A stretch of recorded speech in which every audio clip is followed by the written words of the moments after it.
Hey, we're in Exodus 29 today, still working on consecrating and cleansing Aaron and his sons as the Jewish priesthood is being started. That's what's really happening here is God is describing all of this to Moses. He's up on Mount Sinai walking through him all the pieces and things that would take place.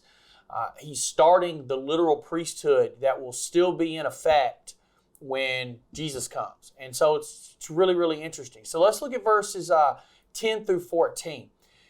It says, "Bring the young bull to the entrance of the tabernacle where Aaron and his sons will lay their hands on its head. Then slaughter the bull in the Lord's presence at the entrance of the tabernacle. Put some of its blood on the horns of the altar with your finger and pour out the rest at the base of the altar. Take all the fat around the internal organs, the long lobe of the liver, and the 2 kidneys, and the fat around them, and burn it all on the altar. Then take the rest of the bull, including its hide, meat, and dung, and burn it outside the camp as a sin offering." So if you remember the previous section we looked at, the sons, Aaron and his sons were they were washed, like it was a ceremonial washing, cleansing in front of the tabernacle. Now we come back with a sacrifice. So that washing was only one part of this symbolic cleansing from sin here. So when you look at this, the start of it is so key. Aaron and his sons will lay their hands on its head, meaning the actual sacrifice itself. So he will lay the hands on the head. And this means more than lightly it's pressing hard. And the idea here is very simple, and it's an idea that runs throughout the Old Testament and into the New Testament in the form of Jesus Christ. So the idea of imparting the sin upon the animal, right?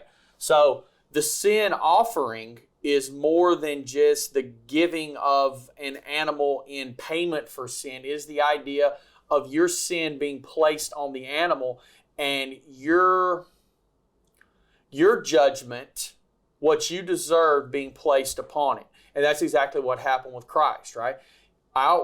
He was made sin who knew no sin so that we could be righteous, right? Our sins placed upon him. That's the theme that runs from Genesis to Revelation. And all the Old Testament sacrifice was leading us up to this moment. So it's very, very symbolic here. And it says that, some of its blood will be placed on the horns of the altar. Pour the rest out at the base of the altar. So then they took what was considered the best part of it, the fat, some of the liver, the kidneys, some of the pieces that the Jewish people saw was the best parts of the animal. They actually took them and burned them on the altar. Then they took the rest of the bull and they burned it outside the camp as a sin offering. So there were 2 offerings made here from this one bull. And just like these ancient priests were being consecrated and cleansed here through this, ours is greater because ours is permanent. And it is at the sacrifice of God the Son, Jesus Christ.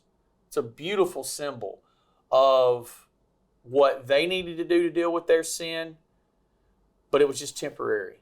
But Christ deals with our sin permanently. See you later.